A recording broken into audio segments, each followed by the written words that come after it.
Nous fêtons aujourd'hui Saint Jean comme apôtre, et pourtant, Jean, dans son évangile, n'utilise jamais le mot d'apôtre. Il ne se désigne jamais lui-même comme un apôtre, mais on le sait bien, plutôt comme un disciple, le disciple que Jésus aimait.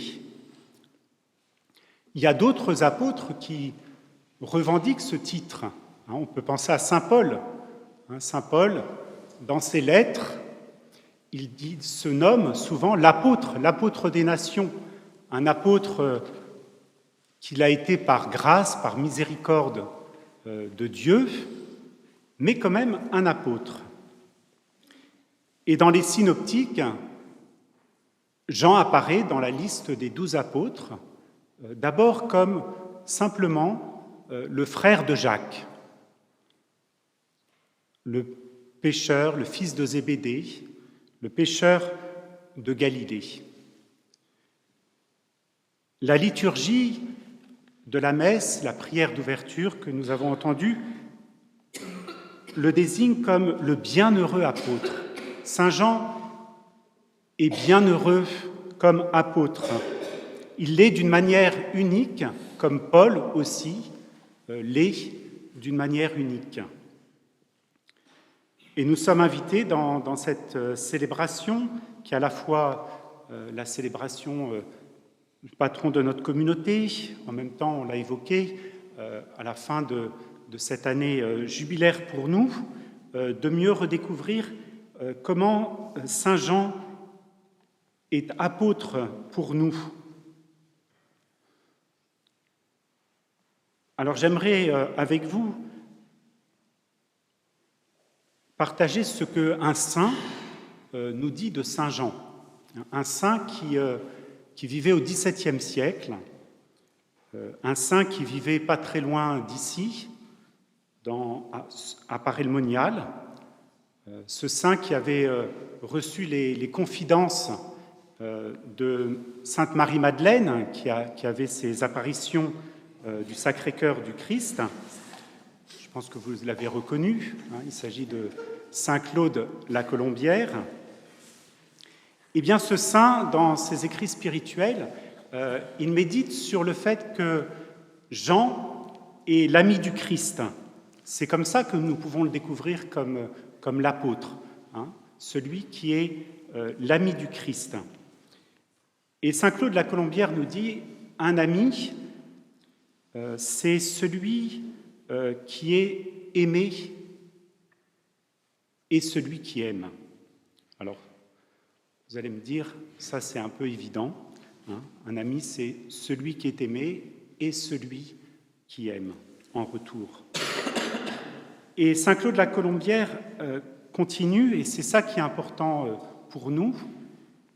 Il nous dit que celui qui est aimé, c'est celui qui partage tous les biens, celui qui reçoit tous les biens de l'autre. Et celui qui aime, c'est celui qui partage tous les maux. Recevoir tous les biens, mais aussi partager les maux de l'autre. Et on sait bien qu'on devient vraiment l'ami de quelqu'un, pas simplement quand on reçoit beaucoup de dons, beaucoup de choses de lui, mais on devient vraiment l'ami de quelqu'un quand on a aussi su partager avec lui certaines épreuves, certaines difficultés. Alors on devient vraiment son ami. Et au fond, c'est en cela que Jean, l'apôtre, le bienheureux apôtre, est l'ami du Christ.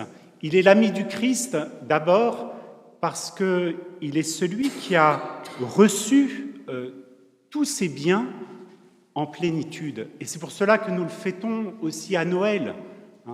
Durant ce temps de Noël, nous entendons le prologue où il nous est dit « Nous avons contemplé sa gloire et nous avons reçu grâce après grâce ».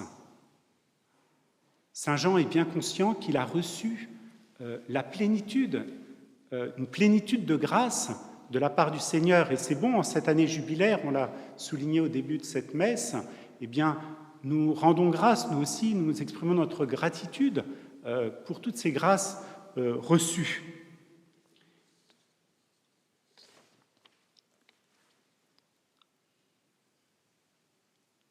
Saint Jean est le témoin justement du fait que dans la personne du Christ, eh bien, tous ces biens nous sont donnés, les biens de sa divinité, de sa gloire, ces biens qu'il a contemplés durant toute la vie apostolique du Christ, à travers notamment le premier signe à Cana, il manifesta sa gloire. Saint Jean qui a été témoin aussi de cette gloire de Jésus sur le mont Tabor à la transfiguration. Mais Saint Jean est l'ami du Christ aussi parce qu'il a partagé avec le Christ non seulement sa gloire, mais il va également suivre le Christ dans tous ces lieux de transformation, au jardin de Gethsémani, jusqu'au Golgotha, et jusqu'au matin de la résurrection, où alors que les ténèbres, le jour commençait à poindre, il sera le premier témoin de sa résurrection. Il vit et il crut. Ce qui commence au moment de Noël, cette gloire que nous pouvons contempler dans le mystère de Jésus, il faut continuer à la contempler aussi dans ces épreuves que Saint Jean vivra avec son Seigneur.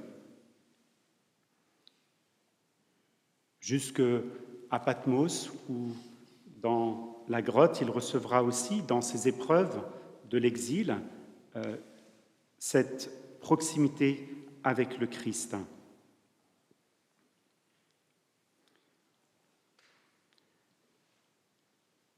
Alors Jean est cet apôtre qui veut aussi faire de nous ses amis du Christ.